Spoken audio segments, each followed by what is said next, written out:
Je lis des BD, je lis des livres qui parlent de BD, je lis des magazines qui parlent de BD, mes enfants lisent des BD, Papa, c'est trop rigolo, Léonard. ma femme lit des BD. On l'a le dernier magasin général? J'en étais sûr. Bref, j'adore les BD. Je me lasse jamais de lire. Je veux rentrer dans ce monde. On me surnomme Tom la BD. Aujourd'hui, je voudrais vous parler d'une BD que j'apprécie. Elle est assez méconnue du grand public parce que ça date un peu. Ça s'appelle Le Mercenaire. C'est une BD fantastique, tellement fantastique qu'une personne l'a même appelée c'est du fantastique. C'est chez Glénat et malheureusement, il n'y a pas eu de réédition. Beaucoup de personnes attendaient la réédition, mais elle n'a pas eu lieu, ce qui fait que c'est très compliqué de trouver des mercenaires aujourd'hui. On est un petit peu dans l'univers Conan le Barbare.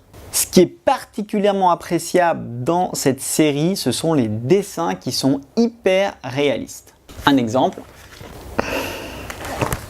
Je pense que ce qui se rapproche le plus de cette série faite par Segrel, c'est tout simplement Torgal. Ça a commencé à la même époque. On est un petit peu dans le même genre d'histoire et de dessin, même si ça reste quelque chose d'assez unique. J'ai tout particulièrement aimé Le Mercenaire parce que je suis un fan de Frazetta. Ce qui est assez particulier sur cette série, c'est qu'elle est très compliquée à trouver.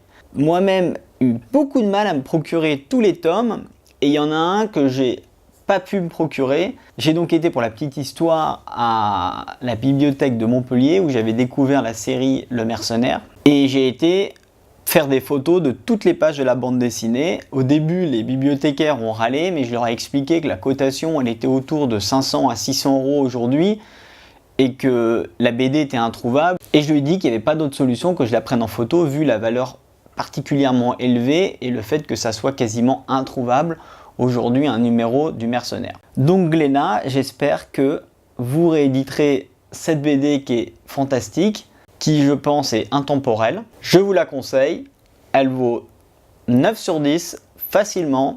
À la prochaine!